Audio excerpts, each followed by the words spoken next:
Good evening, friends. A very warm welcome to the Q&A session on the responsibilities of management. With us today, we have three eminent faculty.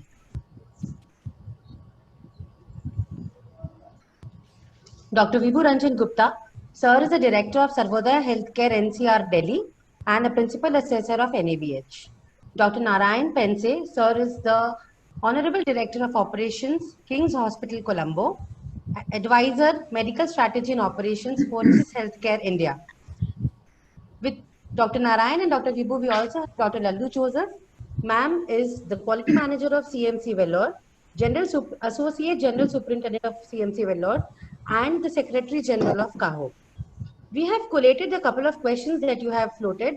We will take them one by one. In case you have any other queries, please put them up on the chat box and will be taken up.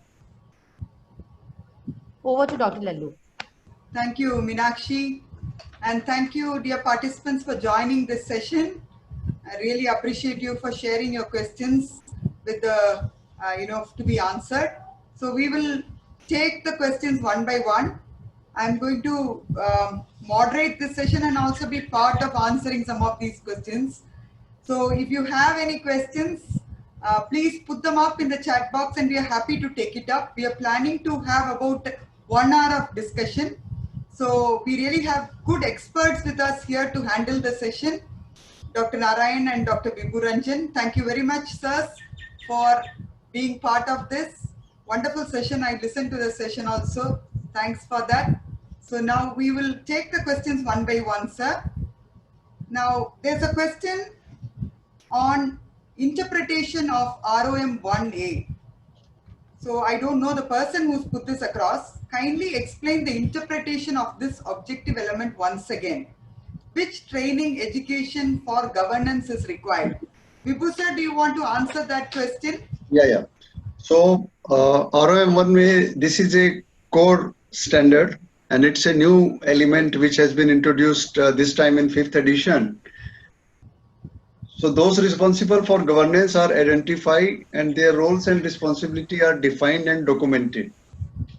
So number one, the governance has to be accountable.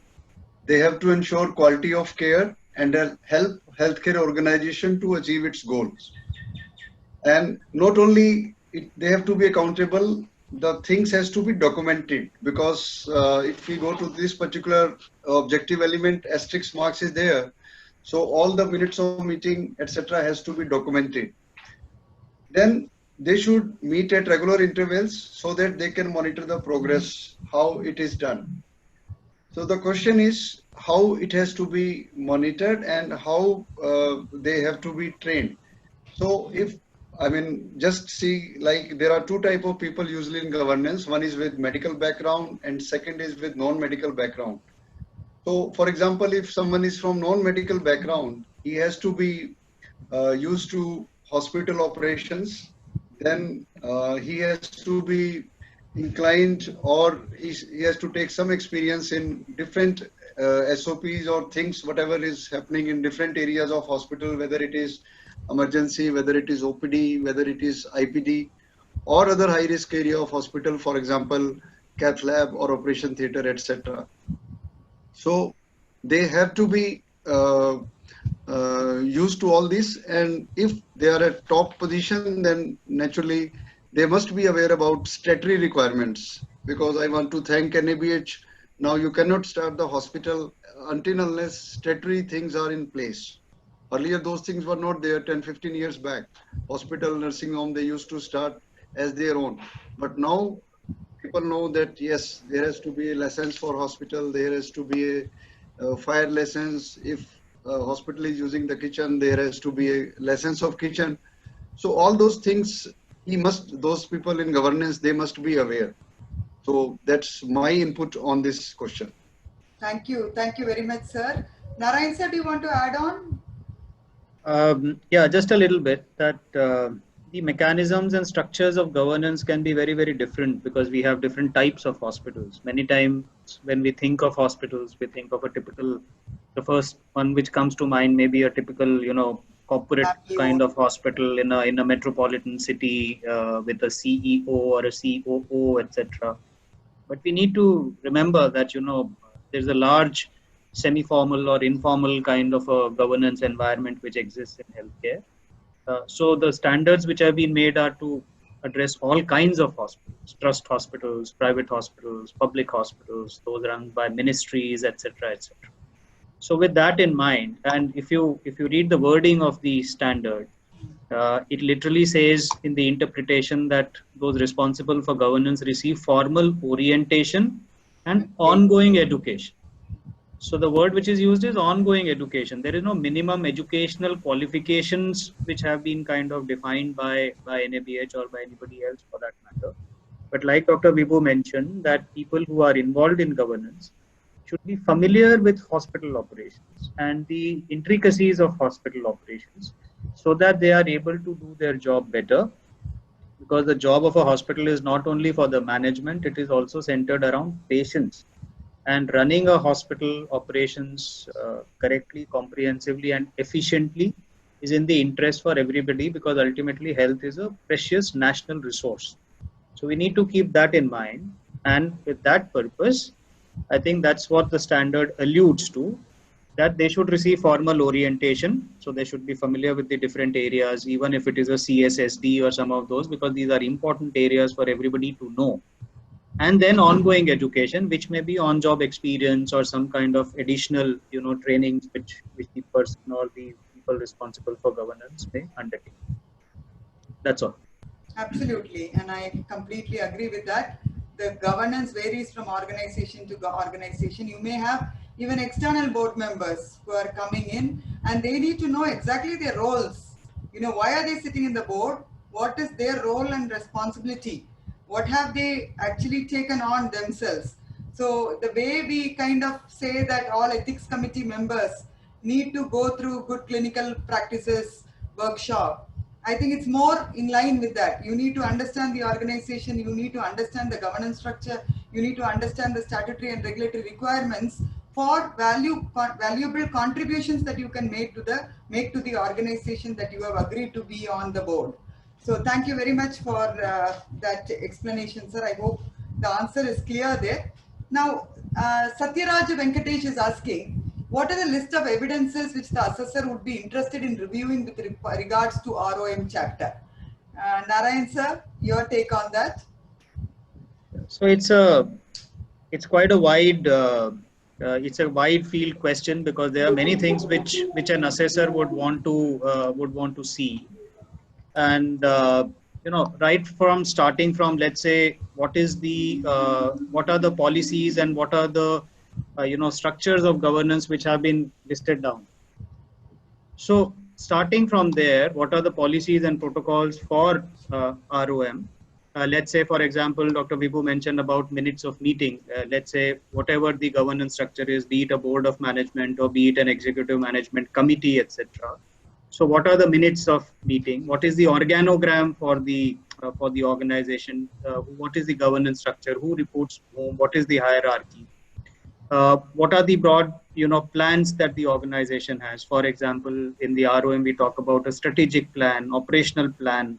We also talk about the budgetary activity, that what is the allocated budget versus what is the actual budget. What are some of the targets and goals which the management has decided for itself? How is the monitoring done? Is the management being run in a hospital being run in a professional manner? So minutes of meetings for the various committees which are there. What are the memberships for those committees? What are the services that the organization is providing? Are they correct and in consonance with the community? Is the hospital being managed ethically and professionally? So for example, even what information you put on your website, actually the assessment starts much before the assessor actually reaches the site. These are all things, documents are shared in advance. As a good assessor, you would want to see the website of the hospital. You would like to speak to a few people to find out what kind of hospital it is, what kind of a reputation it has. So all this is the universe for which the responsibility lies with the management. So to answer in very brief, I think documents of various kinds, starting from like I mentioned, the organogram to the various committees, governance committees, etc., policies and protocols, the practices which are evident on the ground, whether the management is in sync with people who are operating at the various floors, etc. What is the culture of the organization? I think that's a very, very important area, and that can only be assessed when the assessor is there on the ground and talking to people and actually interacting with them. Apart from that, the various KPIs, KRAs, etc., which have been set, and we have already talked about some of these areas in the during the course of the chapter, and the information which is being put out, whether it is by means of standees or displays to the website and to the other submissions which may be made to various agencies, etc. So these are typically what the assessor would like to see, and of course, interviews of the management as well as staff members is a very, very valuable thread for the assessor to pick up to assess ROM. But I'm sure Dr. Lallu and Dr. Vibhu may have a few more points to add. Over to them. No, you've actually elaborated that very well, Dr. Narayan. But this is the most interesting part of the assessment, I would say. Interviewing the top management, the ROM meeting. Now, I really like the exercise, the video exercise that Dr. Narayan and Dr. Vibhu had prepared, where the ROM interview is going on and the management, is saying, oh, I don't know this document, I was not aware of this. I was not told that you will be asking me all these questions. And believe me, that was acted out by Dr. Naresh Shetty, who's heading Ramaya Memorial Hospital. Yes. So, the kind of commitment, that actually shows the top management commitment of that organization, having taken this exercise so seriously, and he being part of enacting that exercise for us. So, this is what we are trying to see. How involved is the top management with the day-to-day functioning, the operations? Are they aware as to what is happening? Are they in sync with the licensing requirements, the ethical aspects, the know-how? All those are the ones that are being reviewed as part of the responsibility of management. Of course, statutory requirements, we go through in great detail. And similarly, now risk is another aspect which is given a lot of stress in this 5th edition. So that is another document as documentary evidence we will need to probably focus on. And similarly, wherever there's an asterisk that's put up, as Dr. Vibhu said, we will need to have the documented policies and procedures in line with that. So this is a very informal interview in most cases, interviewing top management, staff, and departmental leaders, how they are involved in quality. So it's a very informal way of gathering information and making sure that the compliance is appropriate. Sir, you have, Vibhu sir?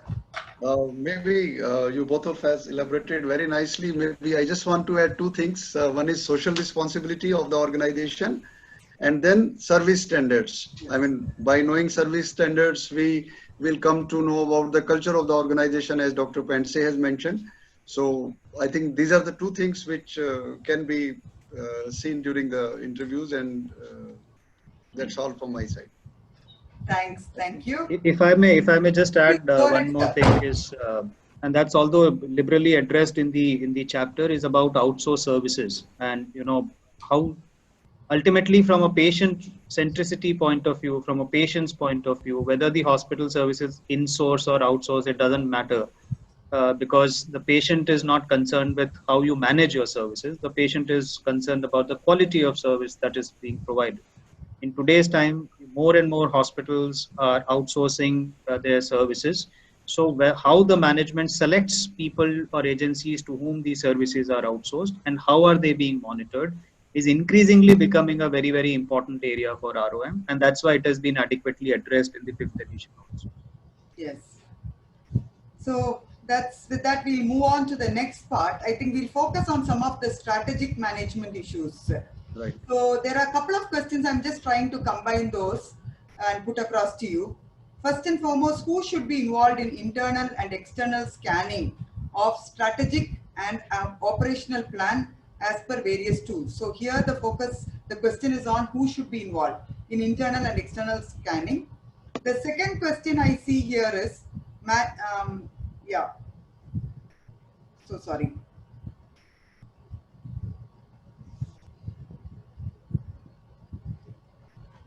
Yeah, a lot of questions on risk management actually. So why don't we take this up, sir? Strategic planning, and maybe we can go through that in detail about strategic planning and spend about 5 to 6 minutes on that. Narayan sir, you want to? Sure. Yeah. Okay. So, yeah, strategic planning, I think, is a very, very important area. Uh, and ROM has talked about strategic planning, and some of the tools we use for strategic planning, etc., have also been mentioned. At a broad level, at a very high level, what is the purpose of strategic planning? So, every organization has to have some strategy, and that strategy has to be aligned with the vision and mission of that organization. Because what is it that the organization does, and what is it that the organization wants to be in the future course? Ultimately, a strategy is to help the organization plan in a manner that that vision can be achieved by the organization. The vision sets the direction, and the strategic plan tells you how you plan out your journey. And then there is the operational plan, which is more short term and helps you measure whether you are progressing well in that direction or not. Typically, a strategic plan would be, say, around 3 to 5 years of duration, while an operational plan is much shorter, typically an annual, yearly based operational plan. And of course, you have to allocate, reasonable resources to be able to meet your operational goals. So that comprises the budgetary activity. So these three things, strategic plan, operational plan, and budget, typically go hand in hand and in alignment with each other, with the overall purpose being moving in the direction of the vision and mission which has been set by those who run the organization. I have a couple of slides which I think would be useful for the participants to see. So I'll just share my screen for a moment. I hope my screen is visible. It is. Yes. Okay, fantastic. So this gentleman that you see on the screen is Professor Michael Porter. I think many of you who have studied any kind of business management would have heard of Michael Porter. Michael Porter is also the person who developed the concept of value-based healthcare. So if you see here, the book title says Redefining Healthcare, and he gave the concept of value-based healthcare. But we are not discussing Michael Porter for value-based healthcare at this point in time. Basically, what Michael Porter said was about strategic planning was the worst error in strategy is to compete with rivals on the same dimensions. So instead of competing to be the best, it may be a better idea to be competing to be unique. Because if all hospitals are promising the same things which the others are promising, then there is no point in competing, because ultimately you need to create your own space. That's what Porter said. Now, if we come to strategic planning in healthcare, strategic planning is the systematic and organized process whereby an organization creates a document indicating the way it plans to progress from its current situation to the desired future situation. It is a set of decision-making criteria and decisions taken and implemented by an organization to definitively and permanently guide its activities and structure. This is important to kind of set the context. Ultimately, it's a systematic and organized process from a current state to the future state in the direction of the vision and mission which have been set by the organization. It has a transformational purpose, identifies the current characteristics specific to the organization and the settings in which it operates, generates a roadmap and actions which are needed to change an organization's current situation. That is the importance of strategic planning to be done. Strategic planning is linked to the operational planning. So a strategic plan would typically have, let's say, okay, maybe I can start here. Yeah. So the strategic plan leader and team choose the few areas on which to focus strategic action, and these are called strategic areas. A typical strategic plan would have around 6 to 8 strategic areas, and each area would have strategic objectives which are assigned to them. And these strategic objectives should not meet more than 5. The strategic objective should make relatively explicit the actual direction. Let's say, for example, if the strategic area is quality, a strategic objective, for example, could be accreditation of the healthcare organization or retaining the accreditation. So that's an example of a strategic objective and a strategic area. These can then be converted into operational objectives or goals, which could be, for example, statements like increase the number of X by 20% or reduce the number of errors by this much percent, or utilization rate to be increased by so and so much, etc., etc. These are some of the examples of the operational objectives or operational goals. So I wanted to share these few slides with you, just to explain the link between vision and mission, to the strategic plan, to the operational plan and the operational objectives, and how some of these can be measured. So over to Lallu madam, so that we can continue the. That is really wonderful, Narayan sir. Vibhu sir, you've been part, I'm sure, of various strategic planning exercises for the Sarvodaya group. How typically do you do your strategic planning for your organization? So, like as Dr. Narayan has mentioned, that any planning, first they have to decide what kind of hospital it is. So, like Sarvodaya Healthcare, they believe in ethical and integrity. I mean, ethical is the main thing. They don't want that any doctor here is not given any targets. Whatever work has to be done, it has to be as per the clinical requirement of the patients. So I am lucky to be associated with such ethical group. So like we have got, if we are talk to one particular hospital, so usually we do 3-year planning, and then based on that, the planning, say for year 2020 or 2021, 1-year planning is done. And we have got, we don't have any corporate, and whatever decision is done, it is done there, then and there only. Usually we do, once in a month, we have one board meeting, and then after that board meeting is done, then the plans are given to the respective senior members of the governance, and accordingly the plans are executed. For example, when I joined there 2 years back, so there were, we thought that oncology is a big setup, I mean big thing which can be started, but there was only medical oncology. Then we planned for addition of surgical oncology as well as radiation onco. So those things were planned were there and started, and fortunately now everything is it's functional now. So those things were started. So for which already there was a area building was constructed, area was there. So after that, the main challenges was to bring more patients, because once we have set up, so naturally marketing team, they helped us, and there were a lot of empanelments. And then with the help of quality team, we set up all the SOPs and processes, because you know, ARB is very, very strict for all radiation, onco, etc. So those things were done. So we have to plan according to the discussion, what has happened in the board meeting. And then after 3 months, there was a review, like what is the progress, how we have done. And fortunately, we did not have any financial problem. So that's why the project was not delayed, and everything was delivered within time. So that was one example where we started. Then second thing was relation to quality. So already hospital had NABH and NABL was there, but we want to increase the spectrum of our quality department. So for which we started working on emergency department first. Like in this particular area, we have got a lot of RTAs, lot of gunshot injuries and gunshot injuries and lot of poisonings. So our emergency was around 9 beds. So we planned that we will have one of the best emergencies in this region.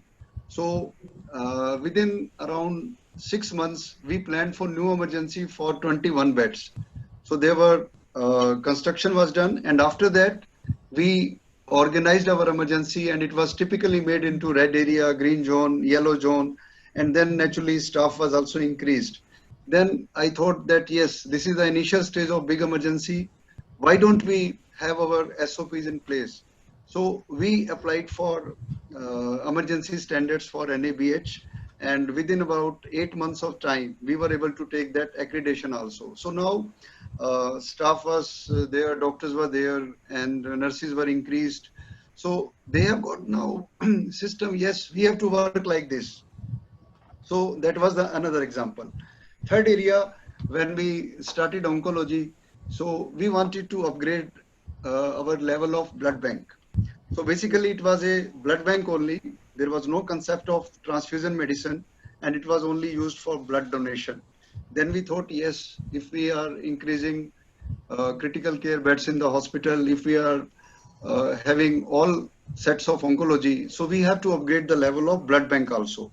So for which we also applied same time for the upgradation of blood bank in quality for standard. And it was just you can understand that nobody knew that what are the standards of blood bank. But with the help of good team, I mean, we were able to have our blood bank ready for NABH, and within 1 year, the accreditation has been taken. Because Dr. Narayan and Dr. Lallu, it's all technical standards. So these are the 3-4 examples what I am giving based on decisions taken in board member and then their implementation. So these things were started. So now my next area is on patient experience. So we are working for that, and naturally we did not have any big software here, but now for last 6 months we have introduced software based like PDMS, patient delight management system, and complaint system. So those things have helped us in last 6 months to automate our things, to have turnaround time of all the complaints, and to have patient feedbacks. Like feedbacks are just a constant source so that we can improve. So this is the way, I started working during the last 1.5 years, and then things were implemented, and still it's a challenge, things are going on.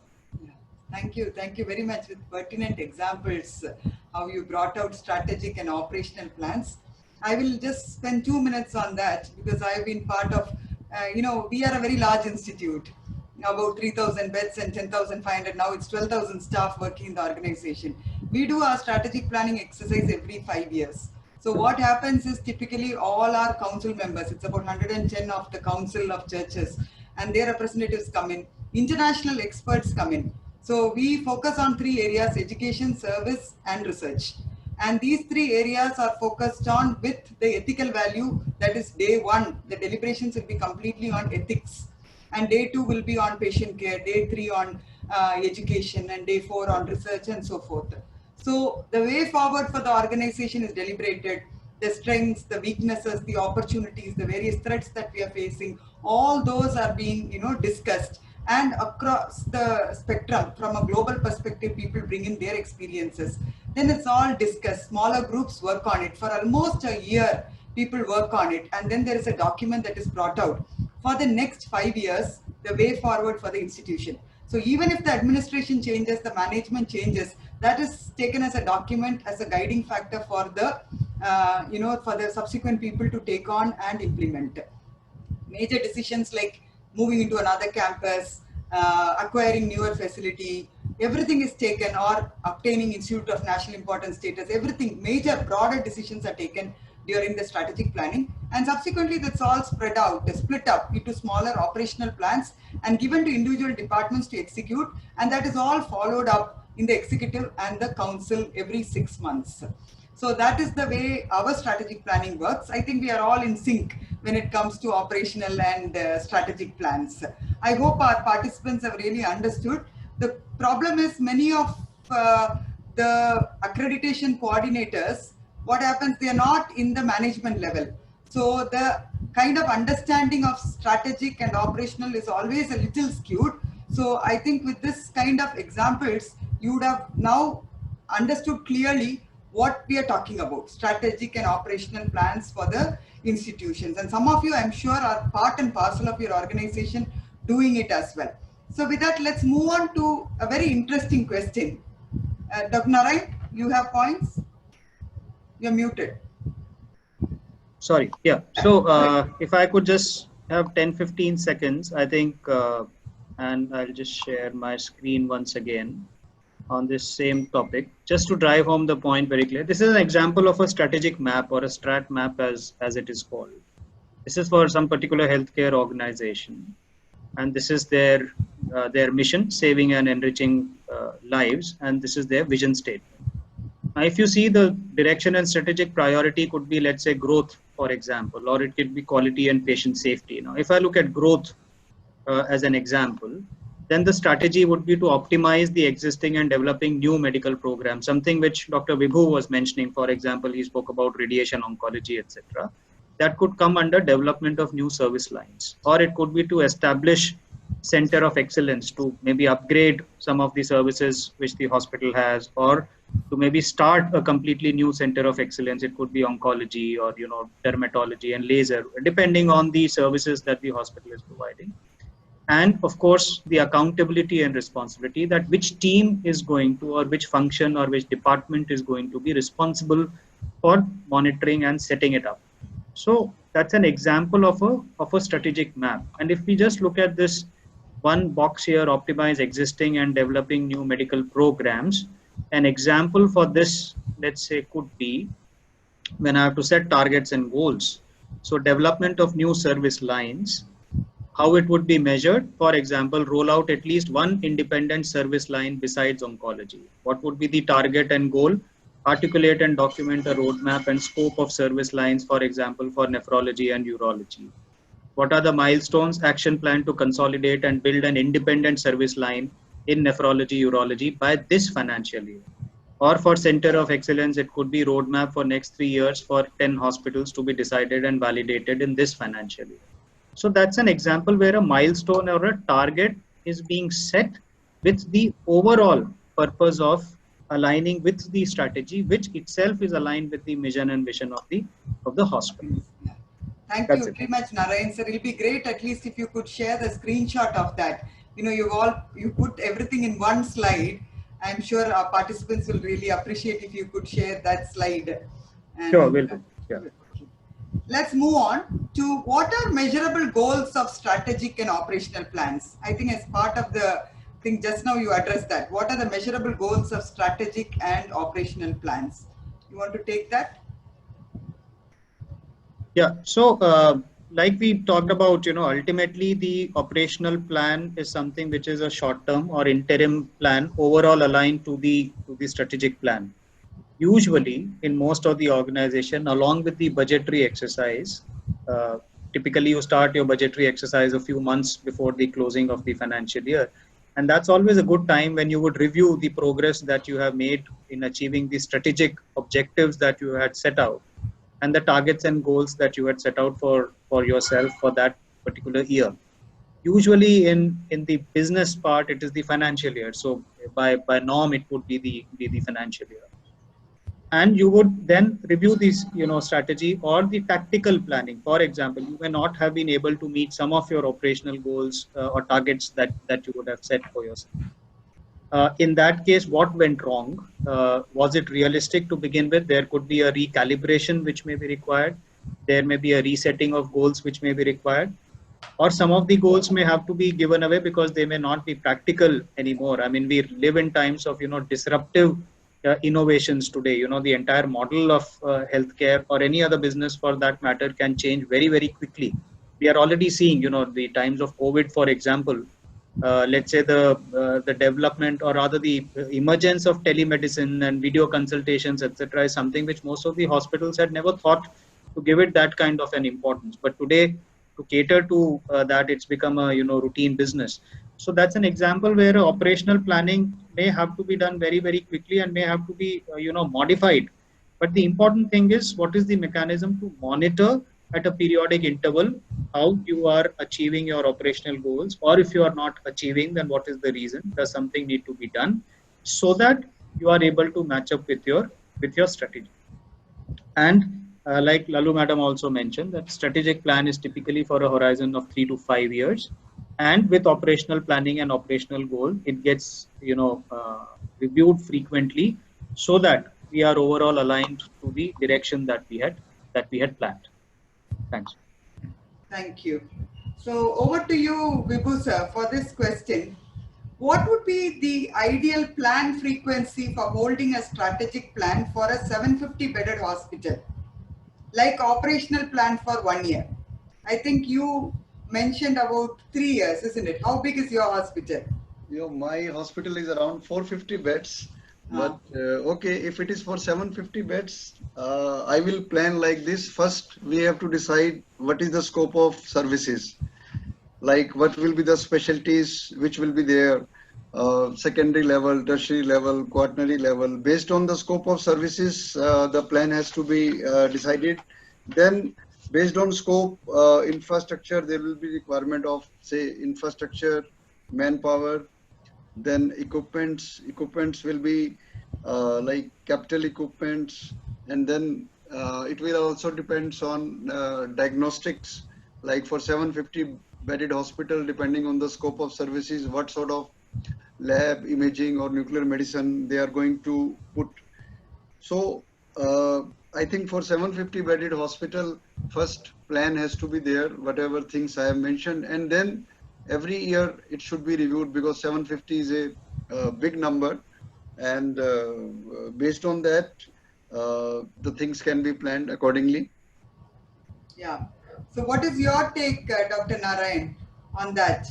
What is there any typical timeline for a strategic plan, or in your experience, what do you think will be the ideal timeline for actually developing a strategic plan? Because everything is now, as you rightly said, COVID has turned everybody's strategic plan.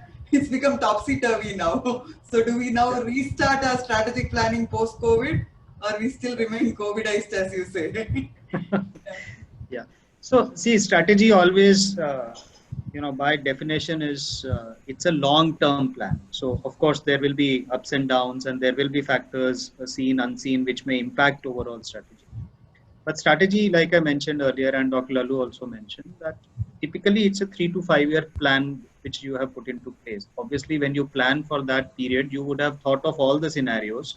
We talked about external scanning, internal scanning. We talked about the various factors like political, socio-economic, cultural, technological, some of the tools that we have, for example, even NABH, the 5th edition has clearly mentioned, tools like PEST or PESTLE or Deep List, etc. Some of the other simpler tools like a SWOT analysis, strength, weakness, opportunity, threat. All this is done before a strategic plan is prepared.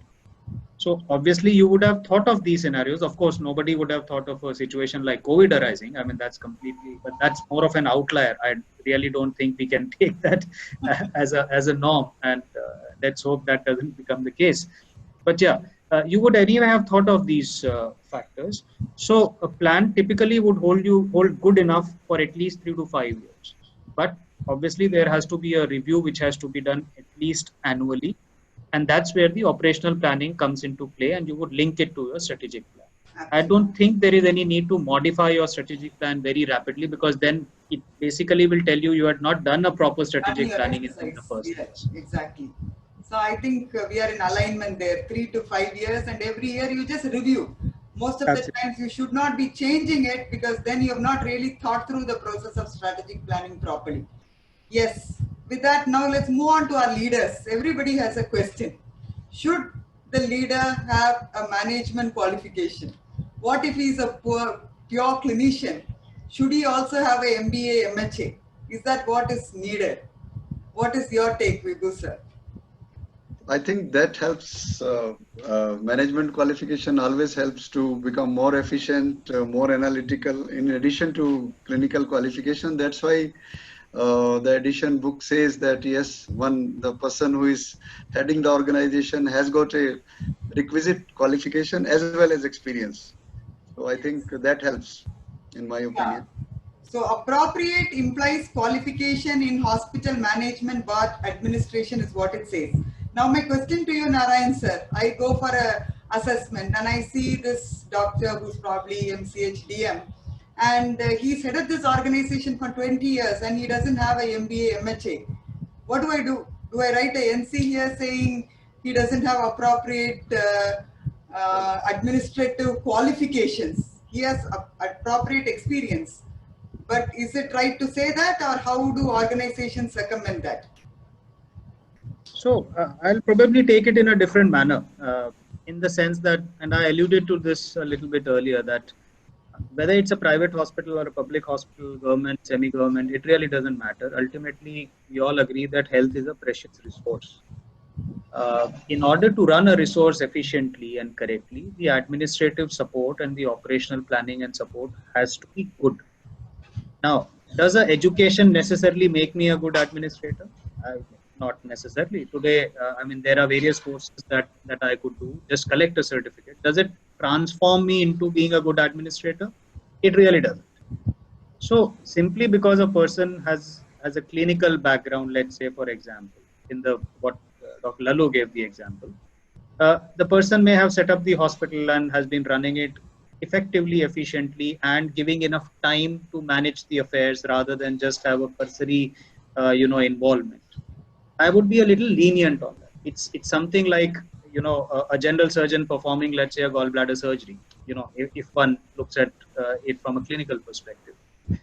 But at the same time, we do understand that managing a hospital, operations efficiently and effectively is also very important.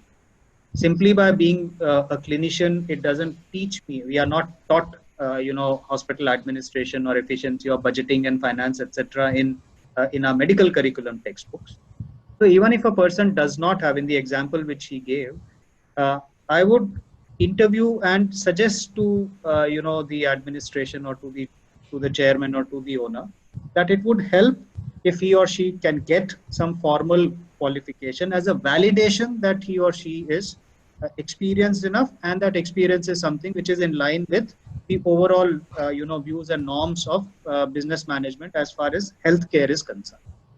I would look at it from that point. Exactly. Now I'll throw open another scenario to you, sir. Now you go there, you find a IIM graduate who's probably come from from an industry into running this hospital. So do you say you don't have any healthcare experience here? Vibhu, sir? I think it will be a very difficult situation to assess, and then depending on the experience and how he's managing the show, I think we have to evaluate in those terms only. Yeah, so that is actually the question. The question that is put forward here is, the responsible person for governance should be a senior leader. Is it mandatory to be a healthcare professional? So I don't think that is clearly mandated per se. What is put down is appropriate qualification in hospital management administration, even if they have probably they attended a 1-week course in any management institute. I think we agree to that. Yes, they have gone into it. Appropriate. So if I can, sorry for the interruption. If I could, in the example that you gave, I mean, even if there is somebody who is a fresh MBA or from IIM or any institute, etc., whatever. But if you say, see, I am here and I look at the administrative, purely the operational or administrative part, or maybe at the P&L, etc. And I have a medical superintendent or a head of medical services who is with me. I have a chief of nursing or chief nursing officer who is there, and this is a team which kind of helps. And wherever I need their opinion, they have the authority and empowerment to kind of act and of course brief me on that. I think that would be an acceptable situation. Absolutely. I don't think there's any hard and fast rules there. Now let's move on. Okay, now we have to assess the caliber of this leader. So they are asking for some suggestions and some ideas from you, that the organization needs to develop its metrics for measuring the effectiveness of leaders. So what would you adopt as a metric, Vibhu sir, for measuring the effectiveness of leaders? So, there are so many formalized things. It can be done through various KRAs, or there can be some outcome parameters. Like, for example, there are clinical outcome parameters, or for example, there are some financial terms like EBITDA or average length of stay or occupancy of the hospitals. So I think those are those terms where we can see how effective is the leader, how what is the revenue of the hospital, and then how EBITDA is there, and then how they are performing. I mean, it's very difficult to make one standardized, but based on type of hospital, there are few parameters on which the efficiency of the leader can be assessed. Absolutely. Narayan sir, your take, how would you assess the effectiveness of the leaders in your organization? Not just the top leader alone. You will have your medical superintendent, your, as you rightly said, your second rung of leadership. And what are the various methods or tools that one could adopt? So, I think from a point of view of accreditation, see, ultimately we are not going there to assess, how good the P&L of the, or how good the revenue collection, or how good the occupancy of the hospital is. I mean, these are important parameters, of course, for any business to self-sustain and grow. But I think there are other aspects also above and beyond which what Dr. Vibhu obviously mentioned are the core ones. I think the culture of an organization is something which is very important, because ultimately the leader and leaders of the organization are responsible for setting this culture. Let's say, for example, compliance and awareness about the various laws which are applicable to the hospital. I think it's a very, very important metric, parameter to be involved in any metric. Leaders are expected to be aware of the regulatory framework and the universe which is applicable to wherever they are running their hospitals. They have certain responsibilities towards the patients and towards the staff. Patient safety, for example, risk management, for example, employee engagement, etc. For example, these are all responsibilities of the leader. And when you walk around the hospital, when you talk to people, when you go through the documents, you will be able to yourself form a fair judgment whether the leader is indeed professional, ethical in his approach or not, and is doing a good job or not. And of course, this can be supplemented by various formal and informal methods. So in one organization that I had assessed, they mentioned that our staff satisfaction, our nursing staff satisfaction is very high. And when the previous leader was there, look at the result, it was not so. They had used that as a metric to assess the effectiveness of this new leader who had actually come into the organization. Do you think that is a good way of measuring also a 360-degree kind of a feedback which is taken from the employees also as one of the metric towards effectiveness of leadership? 100%. I think a comprehensive feedback from different sources, varied sources, is very, very important. Ultimately, we all are accountable, irrespective of what position we may hold in the administrative hierarchy. Comparing this to a previous leader may have its kind of pros and cons, because there may be other factors which may have been responsible. We don't know the case study, but assuming that all the other factors were the same and a change of leadership has resulted in better staff engagement, I think it's a very positive parameter for favoring the new leadership style. And again, whether one person is individually responsible or a host of factors, but overall it's a positive sign that the organization is doing better under the new leader. Absolutely. So we'll move on to the next question from the leaders to the KRAs and KPIs. How do you formulate KRAs and KPIs? For which category staff KRA is needed? Vibhu sir, what is your take on KRA? Yeah. So KRAs, usually it is for administrative staff. For example, if we have to make KRAs for Chief Operating Officer, so we have to take care of those parts for which he is responsible. For example, business, then second, patient satisfaction, then another areas what we can put in the part of KRA of CO can be what is the feedback of the patient, how is clinician engagement, how is the patient satisfaction, and not only from patient, what is the satisfaction and integrity with other stakeholders to the hospital. So similarly, for different people along with CO, the KRAs can be given for nursing, KRAs can be given for HR head, for medical superintendent, like patient satisfaction will be, and clinician engagement will be very, very important for medical head of the organization. And for HR, attrition rate, employee engagement, and other activities in relation to HR, whether it is employee satisfaction or whether it is service standards or whether it is other areas of HR, those will be playing a major role in part of making KRAs of the HR head.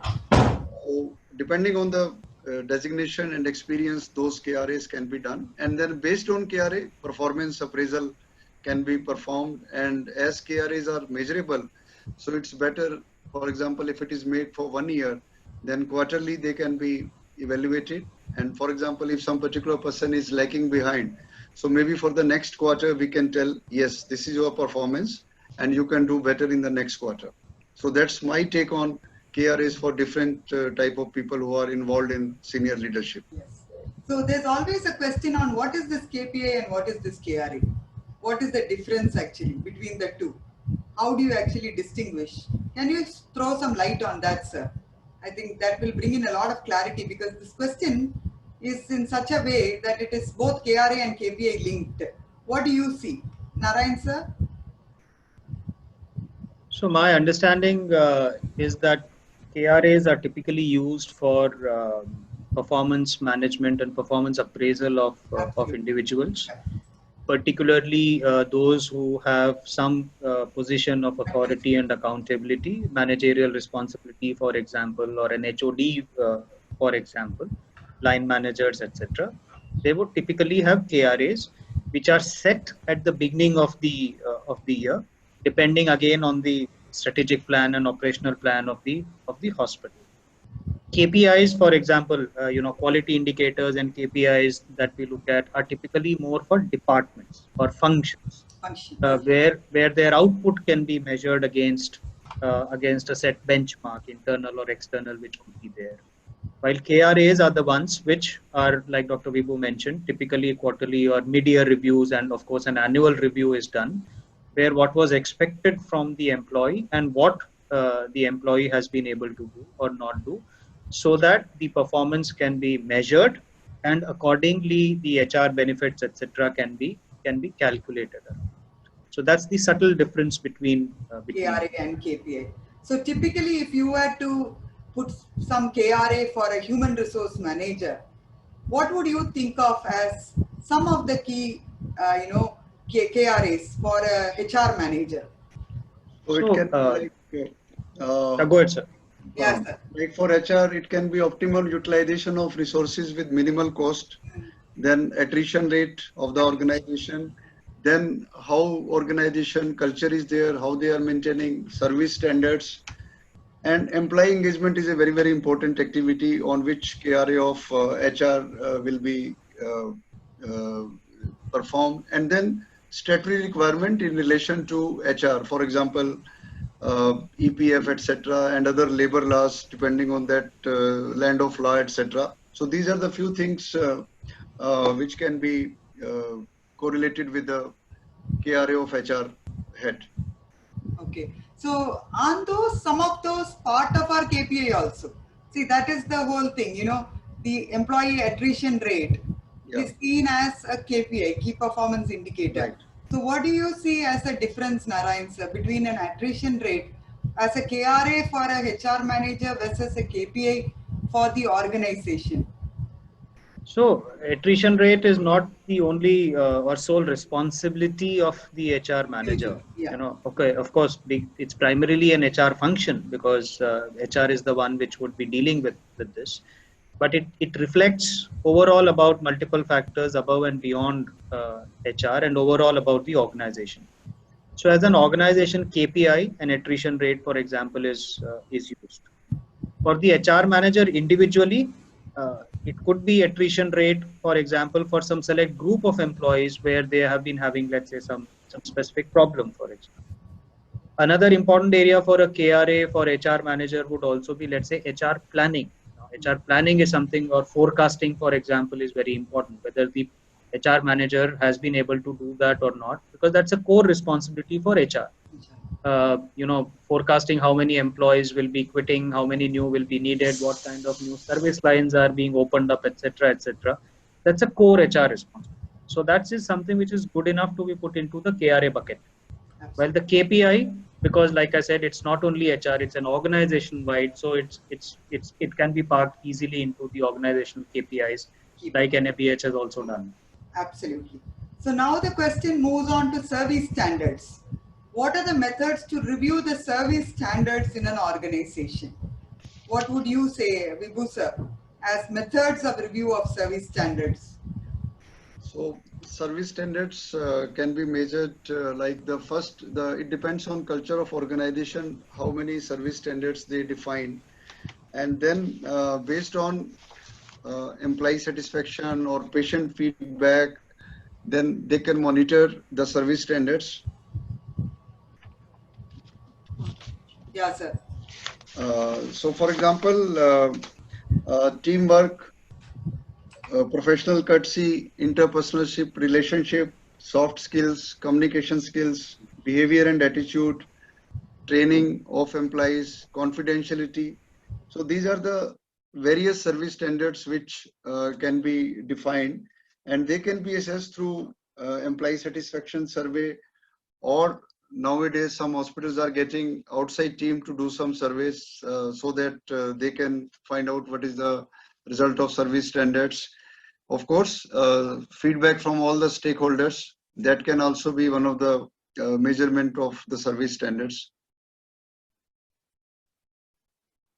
You want to add on, Narayan, sir? I think that was beautifully explained by Vibhu, sir, about the service standards and the various methods one can adopt. You want to add on? No, I think Dr. Vibhu has covered most of the relevant ones, and these could be looked into also how the organization itself is monitoring the service standard. Let's say organization could have a service standard of uniforms for various people. Now, different set of people may have different uniforms. The security may have a different uniform. Nursing may have a different uniform, etc. When you walk around as assessors, of course, you can get a sense, but that's for that limited 2 or 3 days that you are there. But you would be interested in knowing how the organization itself is monitoring those service standards. Exactly. Let's say greeting courtesy or a telephone etiquette, for example. If those have been defined as service standards, you could look at what is the mechanism for that the organization itself has set for them to be able to monitor that. And as far as examples and areas, I think Dr. Vibhu has covered them beautifully. Yeah. One typical example I can tell you is one hospital had set as telephone etiquettes. They had set their telephone etiquette standards, service standard.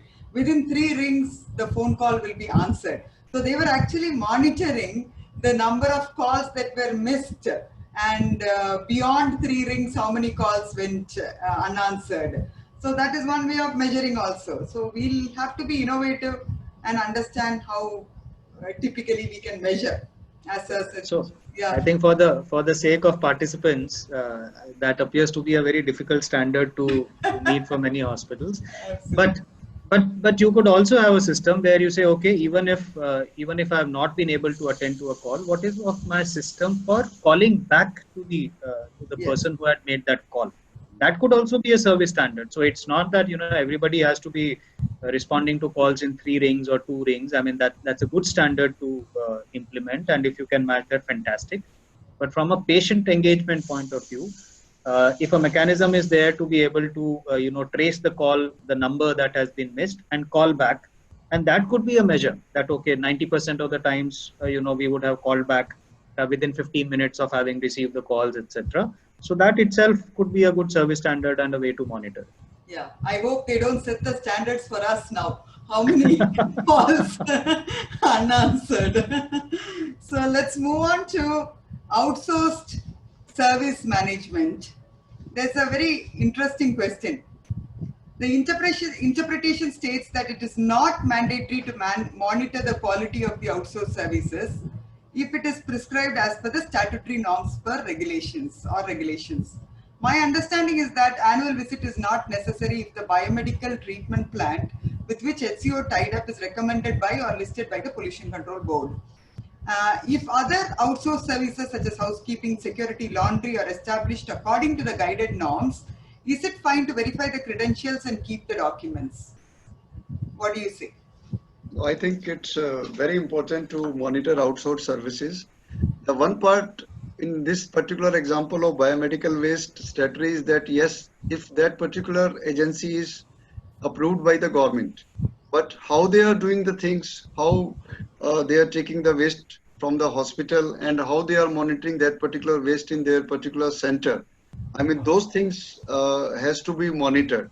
So I think earlier there was a concept when we used to go for assessment that yes, with this we don't know because this particular service is outsourced. For example, if we go to physiotherapy, the person, the physiotherapist or the equipments, both may be outsourced, and they will not be knowing the protocols of the hospital because it's outsourced. But now things are becoming better. Whatever is done under roof of that particular hospital or SCO, whosoever is working, so whether it is in-house or outsourced, so they have to follow those guidelines.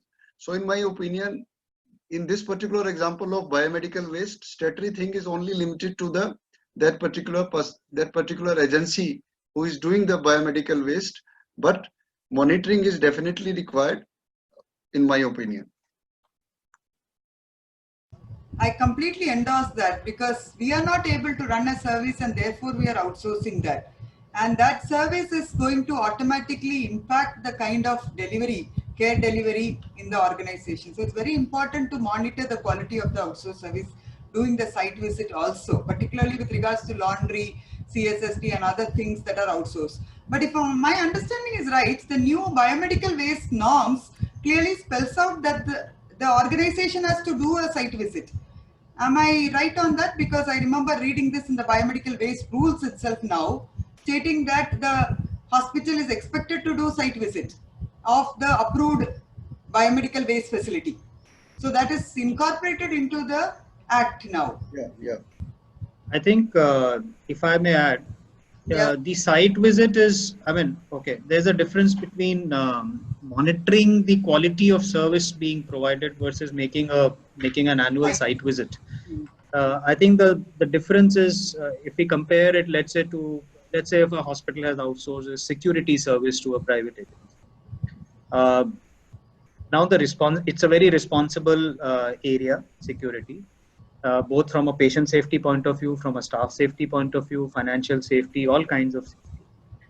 The onus is on the hospital to have a good mechanism to monitor the quality of the outsourced service. It could be how many people are supposed to be manning the areas and whether they are available or not. Are there any guards who are, for example, absconding, or are there guards who are sleeping while they are on duty?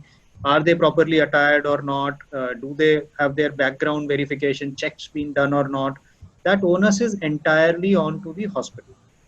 But in case where a government has mandated, let's say if there is a waste removal agency which is authorized by the pollution control board or the agency of that state, now the credentials of people who come to remove that waste or the driver who is driving that vehicle, per se it is not the responsibility of the hospital, because the government is understood to have done the whatever credentials, pre-qualification checks, etc. that they had to do, and only after that has given authorization to that particular agency to be able to carry out. You also need to remember that clinical waste, hazardous waste, etc. is not something that the hospital can manage. By law, we are not allowed to. Incinerators are no longer allowed. Deep burial and all that which has to be done, the hospital cannot do it. So you have to give it to an agency which is approved and authorized by the appropriate authority of the state. So there's a subtle difference between the two, where in one, where the hospital is outsourcing itself, one is directly responsible, while for the other, of course, if the law states that you have to go and visit once a year or something like that and see that the disposal, etc., is proper and file a report, one is expected to do only that much. I think that's the difference between the two, areas. Yeah. So let's move on to the functioning of the committees and how do you review the effectiveness of the committees? Please elaborate on the process. How do we document this process and who will review the committee? What is the frequency? So this is completely on the review of committees. Who wants to take it? Vibhu sir or Narayan sir? I will take this. Yes, sir.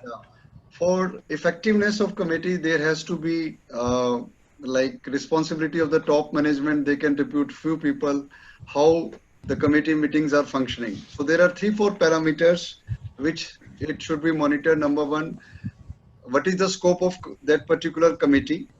Secondly, are the meetings are being done at regular intervals?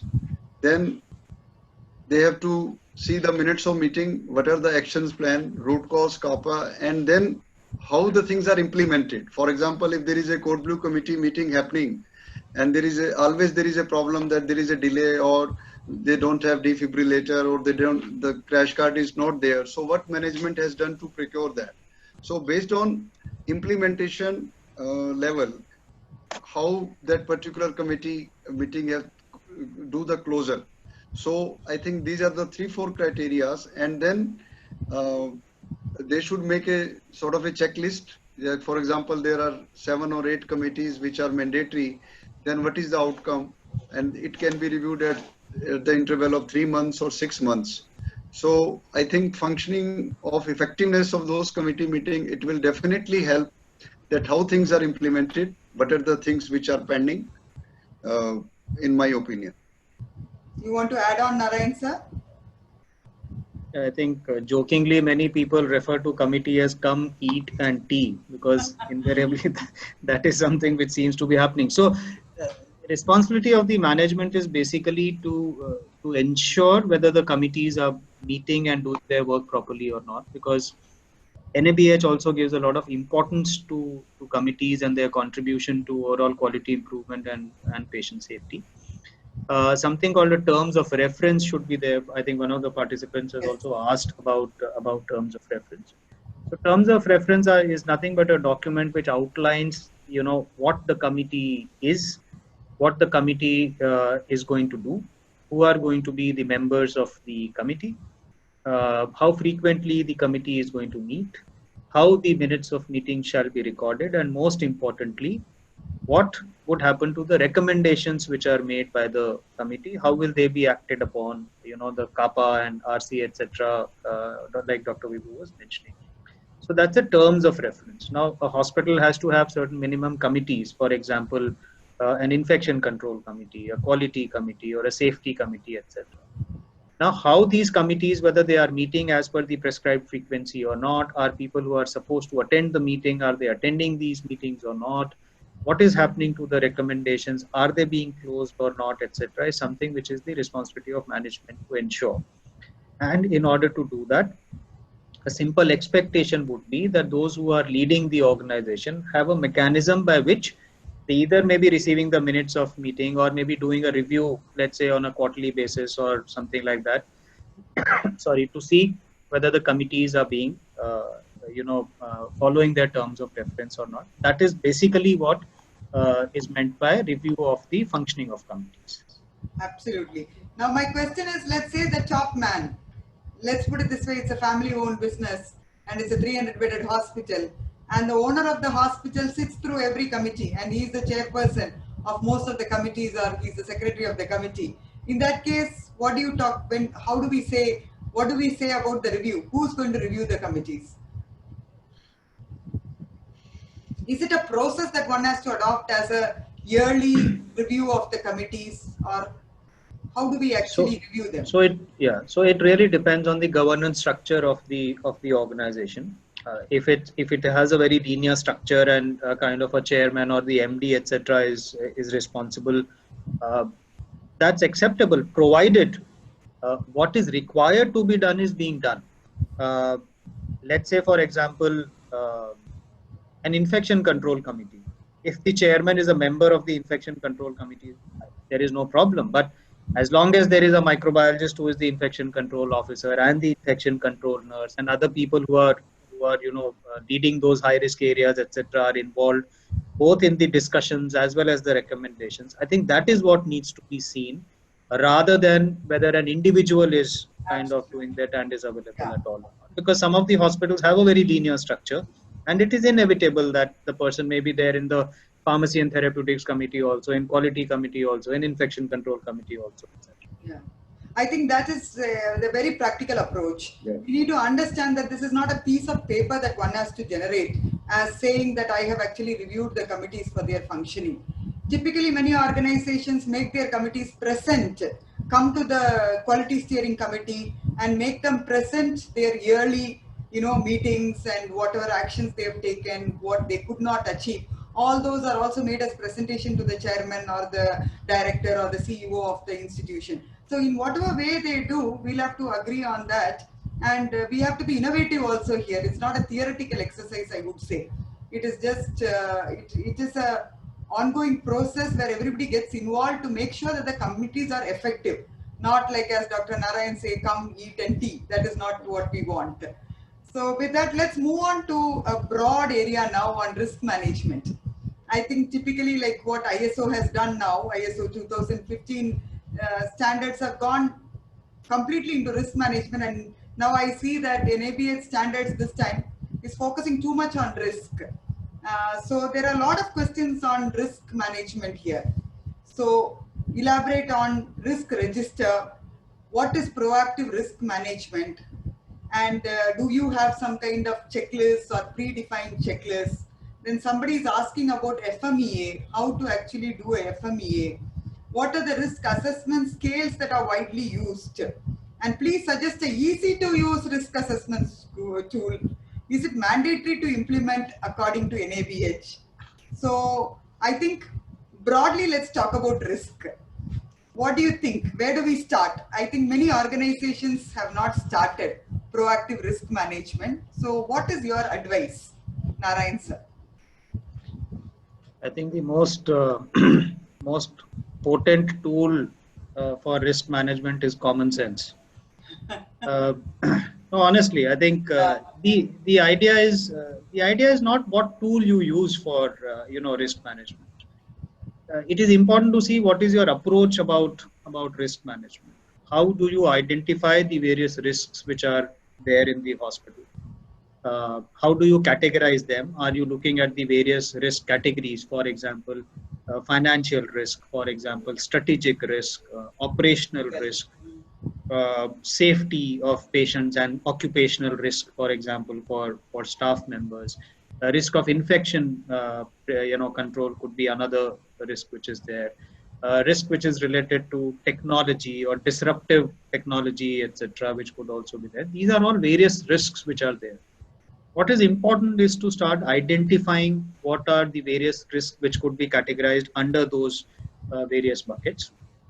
Identify also the ones which are more critical, which are more urgent in nature, or which can have catastrophic effect, especially those where people are involved, be it patients or be it staff, and how you would want to minimize those risks. Some which would be there could be eliminated, while there could be some which cannot be eliminated but can be minimized. And then there may be some risk for which you may not be able to do much, but at least you would have identified that this is a risk which is there. How you document it, it could be done in the manner of a risk register. A risk register doesn't have any prescribed format that this is how you would be doing it, but essentially it is to see what are the various risk categories and what are the specific risks that you have identified, and what is your plan to minimize those risks, and whether that is being carried out or not. In a very simple, in a nutshell, if I was to say, this is what a risk register is, or this is what a proactive risk management is. Obviously, it's a teamwork. You will require different people. For example, risk related to a facility would require, let's say, an engineer or a maintenance person who would be involved in kind of doing that. For infection control, risks which are there, it would require a microbiologist or a trained person who would be able to do that. Risk related to procurement or supplies would need a stores person or a supply chain person who would be kind of involved in that. So all that teamwork would result into something that is called a proactive risk management. Essentially, the word proactive means identifying a risk before it leads to an accident. So that is what proactive risk management is. There are various tools which can be used. In fact, there are the entire chapters. There are webinars now, for example, being done on risk management.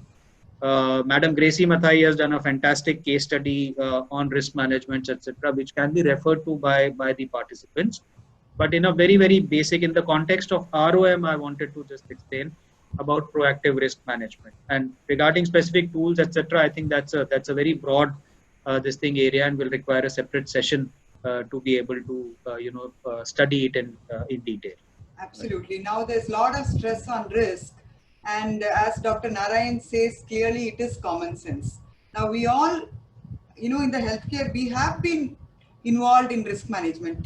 Typically, the example of a MRI room. So what is the risk there? A metal object being brought into the MRI room is a risk, because it can become a missile, it can go and hit the MRI machine, it can suck the person. So that is a major risk. So how do we control the risk? We make sure that there is a metal detector. We ask them questions. Do you have implants? Do you have this? So those are ways by which we are controlling or minimizing the risk. So in every area, if we identify the risk associated in those areas, for example, in theater, wrong patient getting operated or getting wheeled in, or a wrong surgical procedure being performed, wrong site being operated, all these are potential risks and we know it. So it is a matter of getting teams together in the departments, making sure the first step is identifying risk identification in the areas. So it cannot be done by one individual, a quality manager. You need to have a multidisciplinary approach. The stakeholders of that department or that section involved, sit with them, identify the risk in that area. Then you analyze the risk. Is it low risk, medium risk, high risk? And if the risk, according to the category of risk, you have to make sure that you have controls in place. You have to mitigate, you have to treat them. Sometimes you can't do anything with that also. It is an inherent risk, you have to live with it. So that is a decision one has to take. And if you collate all this in the form of a register, that is what is a risk register. So what we have done is, from CAHO, we have started a 6-month training program. It's a self-paced online learning training program. It is getting launched on the 2nd of October, where we are focusing on all the tools, FMEA, HFMEA, root cause, how to do, decision tree analysis, on analysis part, how to identify the risk, how to put the teams together, how to create a risk register, how do you put in controls in place, clinical, non-clinical, as I said, IT related, technology related, legal risk, infection, occupational health related risk. All these are collated, but it's a very intensive session, course, I should say. We have recorded 25 hours of lecture into this session with exercises. It is being endorsed by ASCO as well. If you are interested, please join the course. It is open now. By October 2nd, we'll be opening. But for those of you who need more inputs, we are more than happy to share some of the tools. Google is a good teacher. Just Google some of these FMEA, HFMEA or decision tree, and you have lots and lots of material available. And I think that's a very good step forward, self-learning also, if you are not able to spend the time and energy on it. So with that, I think with risk management, let's close. Let's move on to some of the questions. I saw a couple of participants raising their hands when we talked about the site visit. If anybody is interested, can you put in the chat box and we'll allow you to ask that question or type in your question in the chat box, please. Okay, so let us go with the questions. We answered Satyaraj Venkatesh, and Madam Pratibha Pereira has mentioned that most HCO do not know risk assessment strategy. Yes, Madam, we agree. FMEA mainly an example of vision and a plan there will help. Yeah, we'll have to look at it, and we also have a masterclass that's coming up. You can register for that masterclass, which is specifically on FMEA. And thank you, Dr. Vibhu. They've thanked you, and Madam has thanked me for education, service, and research. Thanks, Madam. And frequency we answered. Good. All the explanation are very excellent and useful. Okay, that was to me. Audio not clear, Madam.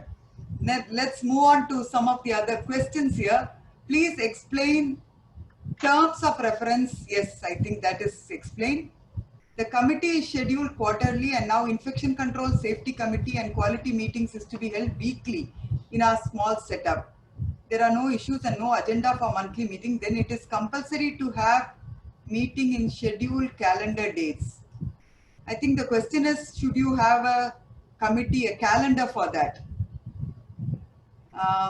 So I think the important thing is, for a committee like infection control committee, it would be hard to believe that in a month there is nothing which has happened which is of note.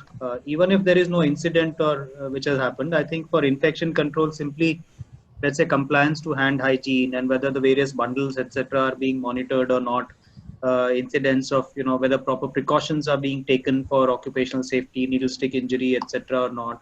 So it's not that a committee convenes only if there is an agenda. I think if I understand the question correctly, it says that there are no issues and no agenda for a monthly meeting. Then is it compulsory to have meeting on the scheduled calendar date? I think from a sense of discipline and from a sense, sense of purpose, the committee should meet at the prescribed, scheduled date. And for committees like Infection Control Committee or Quality Committee or DTC, etc., hospital is an environment where there will always be something or the other which would be worthy of being discussed. So it would be tough to believe that there is no adequate or suitable agenda for this. I think the previous question was on terms of reference and bylaws. So terms of reference, I think we already talked about when we talked about committees. Bylaws, etc., are mainly like policies which are defined by the hospital. Typically, it is used for some of the autonomous bodies and nowadays for the housing societies, etc. But hospitals or healthcare, the bigger healthcare organization could also have their bylaws, which are essentially policies, something which is all the employees and staff members are expected to follow. That is what bylaws mean. So, over to you, madam. Yes, sir. Thanks for that. And Vibhu sir, what is your take on committee meetings? Should it be held? Definitely. Yeah, definitely. As Dr. Narayan has rightly mentioned that there are a lot of issues in every hospital regarding infection. So I think that's why the minimum frequency should be monthly. But of course, the other meetings, it can be done at 3-month interval, etc. And at times, whatever actions were discussed in the last time, I mean, that should be always the number one agenda for the meeting, that whatever was discussed, whether implementation has been done on that part or not. So I'm sure that if there is a calendar, then things can be monitored based on that calendar's meetings are concerned. Yes. I mean, when people say we never have any gender harassment issues and why should we have the ICC committee meeting, that itself clearly shows that there is a problem. People probably do not know how to report also. So it's very clear as per the law that the committee meets even if there are no incidents, at least once in 6 months, to make sure that why there are no incidents coming to them. So definitely the committee meetings will have to happen. Explain PESTLE, PESTLE. Who wants to go for it, sir? Narayan sir or Vibhu sir? Maybe Dr. Narayan will take that. Yeah. Sure. So PESTLE basically is it's kind of categories which one is supposed to look when one is doing a scanning for strategic planning purpose, and it's an acronym. So in that acronym, the P stands for political, E for economic, S for socio-cultural, T for technological, E for environmental, and L for legal. So these are the various broad buckets which one should be seeing when one is doing a strategic planning. Because based on that, you would want to develop your plan for the next 3 to 5 years. Like I said, this is one type of tool. PEST is a shorter one for political, economic, social, and technological factors. And similarly, SWOT and some of the others can also be used. So it's an acronym which stands for the areas that I talked about, and it's used for external scanning when you sit down to make a strategic plan for the organization. Absolutely. So the next question, how do you check budgetary activities like CapEx and OpEx, whether it is in alignment with your strategic plan? Vibhu sir, do you want to take it? Yeah, I mean, that's a very, that requires a lot of time to discuss budget, but of course, that depends on type of hospital, what they have proposed, say for this year CapEx, and based on CapEx, what are the operational expenses per month, whether it is manpower cost or equipment maintenance cost. So depending on the size of hospital, depending on the turnover, the budget can be related, whether it is CapEx or whether it is OpEx. Absolutely. You want to add on, Narayan sir? Or we'll move to the next question? No, not really. I think Dr. Vibhu has well covered it, so we can move on. Yeah. So they are talking about Om Prakash Saxena, sir, is saying outsource service for some pathological investigation and radiological investigation, MRI, PET scan centers are NABH accredited, NABL accredited, AERB approved, PCB and PCPNDT approved. Then it is to be taken as recognized center, or we have to go and verify all the documents. So he's saying if the agency has accreditation, do we need to verify, or still we go ahead and verify all the documents? I think it's a very sensible question. And what is your take, Narayan sir? So my take is yes. If I was the organization which is getting into a MOU or a tie-up with a center or a lab which claims to be NABH or NABL accredited, I would want to verify whether indeed it is, because ultimately my clinical decisions and decisions for my patient care would be based on the quality of report, whether it's a machine-based report or a person-based report, which will be issued by those centers.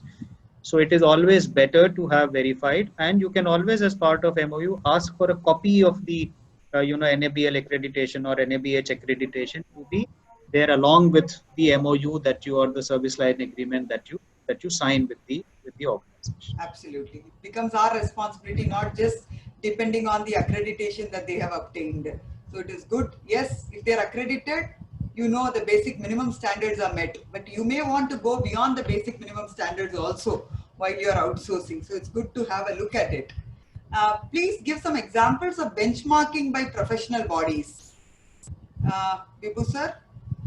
Benchmark by professional body means, for example, if like this quality parameters are also benchmarked by, for example, laboratories by NABL and NABH certificate, then another benchmark can be like, for example, I think those things can be done at the hospital level, evidence-based. For example, if cardiology is the scope of services, then how that particular hospital is following their guidelines, whether it is based on Cardiological Society of India or whether their protocols are based on American Heart Association. Like critical care, they have got very active Indian Society of Critical Care Medicines. So I think those parameters, benchmark can be taken from the hospital so that they follow those good evidence-based practice. Absolutely. Sir, you want to add on, Narayan sir? Yeah, some of the, I mean, these could be clinical or service oriented. Clinical, like Vibhu sir mentioned, it could also be, let's say, survival rates. If you're a cancer hospital, what's your 5-year survival rate as compared to some of the ones which are established, let's say with a benchmark or a global benchmark. It could also be, let's say, infection rates, for example, of the hospital.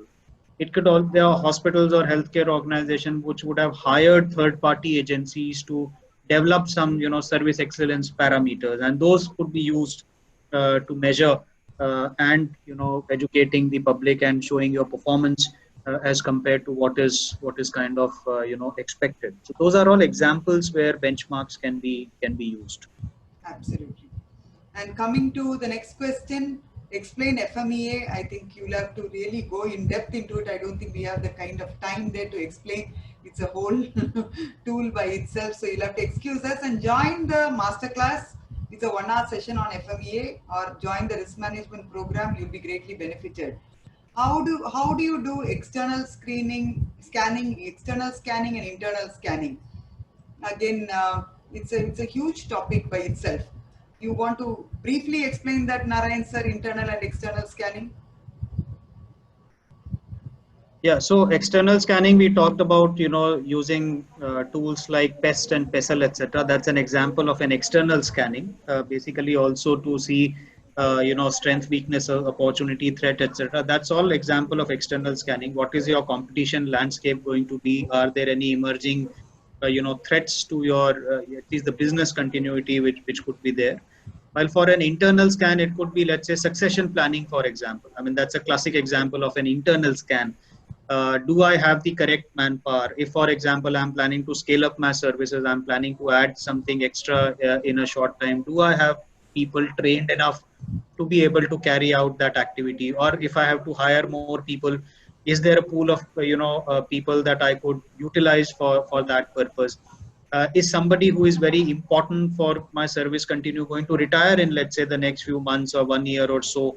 And do I have a plan to do that? Those are all examples of internal scaling. Infrastructure, for example, if I have to open up a new area, do I have the relevant infrastructure, etc.? Does my facility support something like that? These are all examples of internal scanning. And external, we already talked about, like PEST and PESEL, etc. Those are all used for external scanning. Absolutely. It's actually studying the internal environment and the external environment. Internal is what is inside your organization, what are the challenges, strengths and weaknesses, and external is more opportunities and the threats. What are those? That's what scanning is, a very broad term. You're actually reviewing, you're going through it. That's what it means. Thanks for that. Sudha Sriram, kindly suggest a mechanism to update ourselves on legal and statutory norms on a daily basis other than attending conferences and training programs. Do we have any reference sites in a consolidated manner? Suggest some good practices. I think, Sudha, you have to suggest to us if there is any reference sites that is available. We need to realize that health is a state subject, and the most interesting thing is every state has different laws, licensing requirements, and what is required. For example, a lift license in Tamil Nadu, it's every month, every year that is needed. Whereas if you go to Andhra, it's a one-time license, and you go to Karnataka or some other area, it's totally different. So it's a good area to work on. Maybe if many people are interested, let's put a group together from different states. Let's work on all licenses and help the others like us who are also struggling to understand. Are there any other resources that you know of, Narayan sir or Vibhu sir? So I think it's Kaho is a big resource. I mean, Kaho, yeah, somebody like Kaho would be a good agency to look into that. I know RFHHA had done some work on this earlier. NABH used to run a workshop on legal compliance, etc. But like Dr. Lallu mentioned, health being a state subject, I think it's even I tried to do a little bit of work on this around 3.5 years back. Despite burning the midnight oil for a few months, ultimately I kind of gave it up because it was really difficult to do that. But I think what is implied is, I think what the question also said was that on a daily basis, I don't think it would be required on a daily basis, but a legal tracker will help you kind of at least keep a tab on the identified areas. Also remember, sometimes it's not only the state, even the municipal corporation may have certain this thing like list of notifiable diseases may vary between Mumbai and Navi Mumbai. So, even that kind of comes into play many times. So it's a challenging area, and if there can be a single source resource which could be, used by everybody, I think that would be fantastic. I don't know of any comprehensive, resource at this point in time. So a hospital will have to be cognizant with what are the operating laws that are required from a compliance perspective and be expected to follow that. Yes, maybe it's a good idea for us to get into it and develop something. I wish you luck. You will be the chair for that, Narayan sir. Okay, can you share format for all contents needed to be covered in MOU?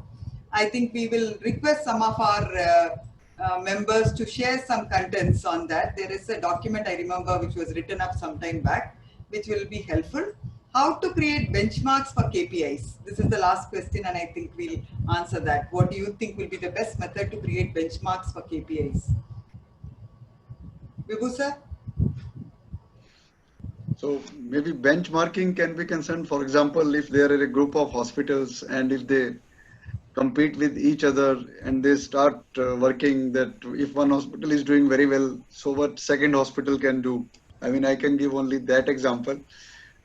Certain benchmarking can be done on that way. Yes. What do you say, Narayan sir? Yeah, so benchmarks could be taken from external sources and professional bodies. We already talked about some of these a few minutes back when we were talking about benchmarking by professional bodies. It could also be comparing yourself with the earlier performance. I mean, let's say year on year, what is the purpose of a benchmark? A benchmark is ultimately a goal that you have set up for yourself, and you want to see whether your performance is kind of matching with that established goal or not. And most importantly, if it is not, then what is the purpose and how you can improve? That's basically what a benchmark is for.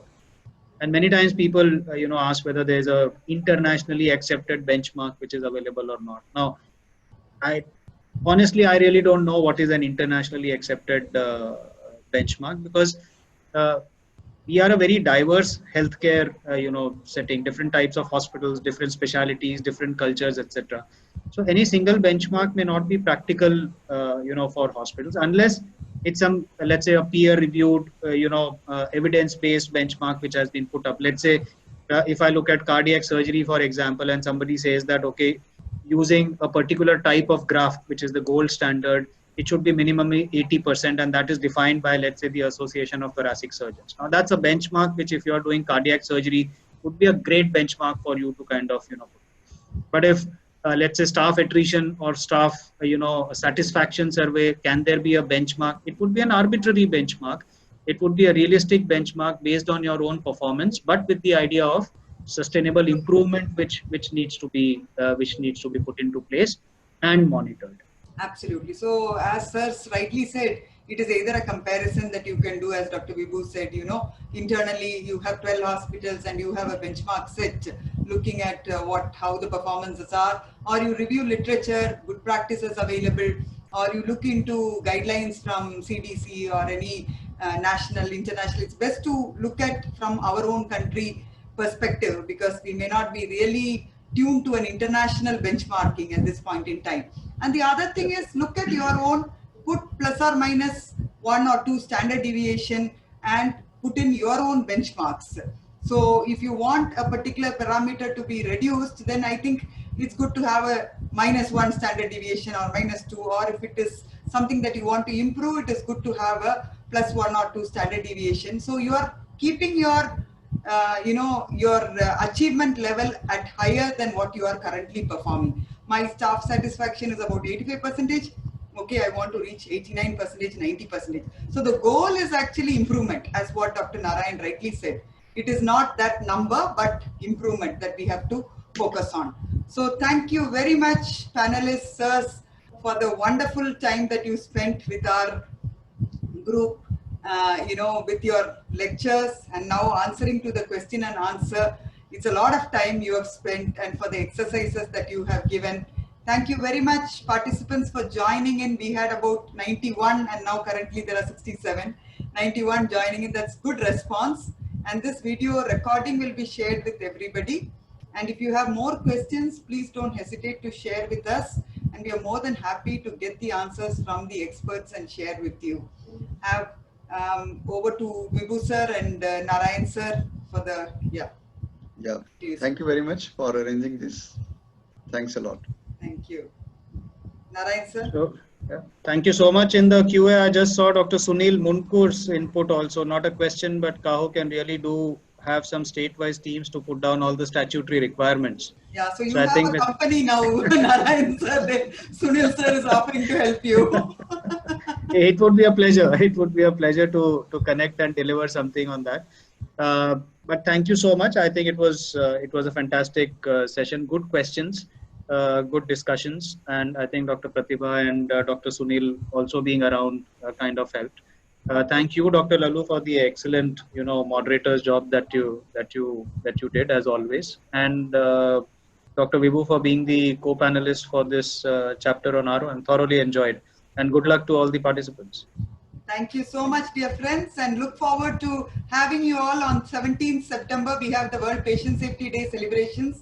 We have 2 hours of program, 3 to 5 p.m. The flyers will be circulated, lot of registration, so please join early. If you're not able to join, then you'll have to watch everything live on Facebook. And also the following week, we have Cargo Tech starting. Our team will be contacting you. Please register. 5 days of excellent activities. Cargo Tech every day, 2 hours. So we look forward to having all of you for World Patient Safety Day and also for Cargo Tech. Thank you, Meenakshi and the team, for the excellent job done. Have a wonderful weekend, everyone. Bye. Thank you. Bye-bye. Thank you.